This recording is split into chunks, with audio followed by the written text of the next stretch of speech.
JBNN keep you informed. I'm Michelle Jones. Before we get into the news, please remember to like, subscribe, leave a comment, and share the news with someone today. Now onto the news. Man killed, another wounded in Senton drive-by shooting. A man was killed and another wounded in a drive-by shooting in Senton's Bay, Senton on Sunday evening. Junior Hyde, 50, otherwise called Buff Dick, of Charlestown in Senton's Bay died in the incident. Now, according to reports, at about 6:20 p.m., Hyde and another man were sitting in the vicinity of Marley Square in Charlestown when a dark-colored motorcar drove up. 3 men alighted the vehicle and opened fire on the 2 men. Hyde ran from the area but collapsed in a nearby yard after he sustained multiple bullet wounds. The other man was also shot. The wounded men were assisted to hospital where Hyde was pronounced dead. The police are trying to establish a motive for the attack. Senton has recorded 6 murders since the start of the year. Elderly St. Catherine man killed in vehicular crash. The Brownsall police in the St. Catherine North Police Division are investigating the death of a senior citizen whose vehicle went into a gully on Sunday night. The deceased has been identified as 78-year-old Donald Shaw of Blue Hole, Bellows Gate, St. Catherine. The police say at about 11:30 p.m., Shaw went into his parked Toyota RAV4 and started the vehicle, which sped off suddenly. The vehicle then overturned into a gully on the left side of the road. Shaw was a lone occupant and was rescued by residents and assisted to the Spanish Town Hospital. He was admitted, but later succumbed to his injuries. Man and goat died in St. Elizabeth car crash. A man died as a result of injuries he sustained when he lost control of his car on the Brace River Main Road in St. Elizabeth on Sunday. The crash also resulted in a goat being killed. Police named the deceased man as Devonnie Samuels, 27, a resident of Brace River in St. Elizabeth. A police report said at about 10:15 a.m., Samuels was driving his 2011 Toyota Corolla Axo when he lost control of it and crashed into a meter post. The post collapsed and fell onto a goat, killing the animal. The car also overturned during the crash. Samuels was taken to hospital and pronounced dead on arrival. Statistics from the police show that up to early Sunday morning, 37 people died in road crashes since the start of the year, compared to 46 during the corresponding period last year. Truck driver pleads guilty to causing deaths of 2 people. A St. Catherine truck driver pleaded guilty to 2 counts of causing death by dangerous driving and is to be sentenced on March 27. 29-year-old Maurice Baker was charged following a collision in Angels, St. Catherine, in which Rikisha Wright and Rikisha Garrison were killed. The date for his sentencing was arrived at when Baker appeared in the St. Catherine Circuit Court on Monday. The defense and Crown conferred with the judge, after which the accused pleaded guilty. Justice Bertram Morrison then extended Baker's bail and ordered that a social inquiry report be conducted.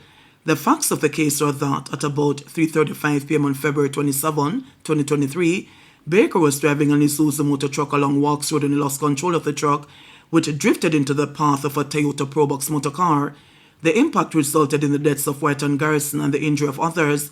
An investigation was conducted which resulted in Baker being charged. He made numerous court appearances before pleading guilty.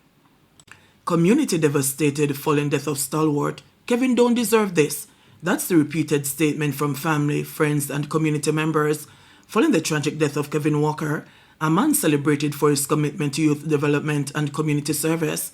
According to Superintendent Derek Champagne, Director of the Criminal Investigations Branch of the Kingston Eastern Division, Walker was reported missing on February 2 after leaving his Vineyard Town home the previous day, failing to return. On Monday, February 3, a barrel containing a body was discovered along Industrial Terrace in Kingston, a few miles from where Walker lived. The remains were later confirmed to be his. Walker's brutal death has left his family devastated. His mother shared the harrowing experience, having seen his siblings' remains. "We were never rich. My father sold ice cream for a living. We have parents who raised us with integrity. We don't steal or do any wrongdoing. They teach us pride," he said, emphasizing that his brother lived by those values. Walker, born and raised in Almond Town, was a member of the community's youth club during his formative years. Despite moving living in the community just over a year ago, Walker frequently returned to support local initiatives. He leverages professional connections from roles at Digicel and previously Nestle to secure sponsorship for youth events. A former vice president of the National Police Youth Club, Walker is said to have impacted the lives of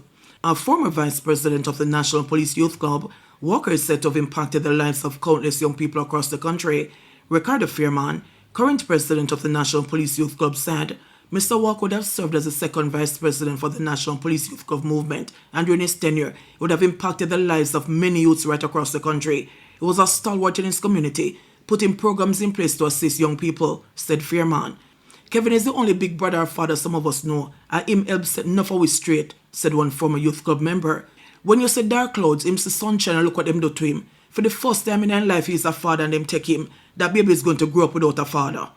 PM Mullins gave an update on crime in St. Elizabeth by Superintendent Coleridge Minto. Superintendent Coleridge Minto, the commanding officer for the St. Elizabeth Division, provided an update to Prime Minister Andrew Holness during his recent visit to the parish. How are you, Well, sir. Superintendent? Thank you. I hear you're doing great things. Thank you, Mr. Prime Minister. The division, sir, has been doing relatively well, sir. For 2024, we ended the year with a 20% reduction in murder, a 32% reduction in robberies, 32% reduction in shootings, and break-ins were down by 36%. Overall, sir, there was a 29% reduction in major crimes for 2024. Since the start of this year, we have had no murders in the division. We're in the second month. We have augmented the strategies that we were using last year to ensure that major crimes will continue on the decline for 2025. As recent as yesterday, sir, we recovered an illegal 9mm pistol in the party area. Two Haitians were also detained and arrested for illegal entry. The day before, also seized another illegal firearm. One man, unfortunately, was fatally shot. This is the third firearm that we seized in the past 2 weeks. And so we continue our operational push across the parish, sir, to ensure that St. Elizabeth and the residents of St. Elizabeth will feel a sense of safety and they can continue in their normal business, being a place where they can raise their children, do business, and feel a sense of safety, sir. Very good report, Senior Superintendent. You know, St. Elizabeth is a special parish to me. I have great roots here. And the people of St. Elizabeth have a kind of independence about them. And historically, this has been a very peaceful parish. We do take note that there was a gang that apparently was trying to take root. But I know that the police force has stepped up their efforts in ensuring that that gang is totally eroded and soon to be eradicated. Well, the gang has been impacted in a very significant way, sir. At least two of the members who were fatally shot in the last 2 weeks are aligned to that particular gang. And there's no secret, it's a speculation gang. Yes. We have been... Well, I don't give them names because they're not important. We don't elevate them in the minds of the public. We don't want them to become superstars and heroes. They are criminals. So we don't even name them. Right. We have been targeting them, sir. A lot of operations have been planned. We know the persons and the players. And between St. Elizabeth Area 3 and supported by the High Command, a number of operations have been planned. We will continue these operations as we speak, sir. A number of operations are ongoing and some are in train to ensure that we keep the parish a peaceful and a safe one. This parish, as I said, is that the people who live here have a very independent-minded spirit. Yes. They are peaceful, hardworking people, you know, and I speak from having some connection and experience with the people here. And this parish can be an example to the rest of the country. The people here don't embrace crime and criminality. No, sir. And what we are seeing happening is that you could see probably the lowest homicide rate for this parish in decades if you continue on the path that you are. But important, I appeal to the good citizens of the parish because it's all in your hands.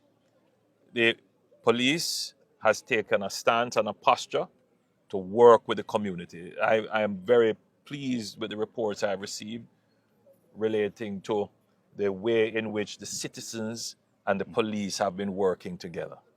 And if that continues, you can have a year where there is no murder in your parish. Every citizen, if you take this view, if you work with the police, if you give information, and believe me, that is the highest thing you could do as a citizen to give information on the criminals, to separate them from yourselves, to push them out, because ultimately they are not there to protect you. They are there to harm you. So I'm very pleased with the report that I've received here. Keep up the good work. Thank you. And I firmly believe that this area can be the most peaceful area in Jamaica. It will be. Let's keep it Will be, peaceful. Thank you, Mr. President. JBNN, please remember to subscribe, share, leave us a comment, and click the notification bell to receive our daily news items.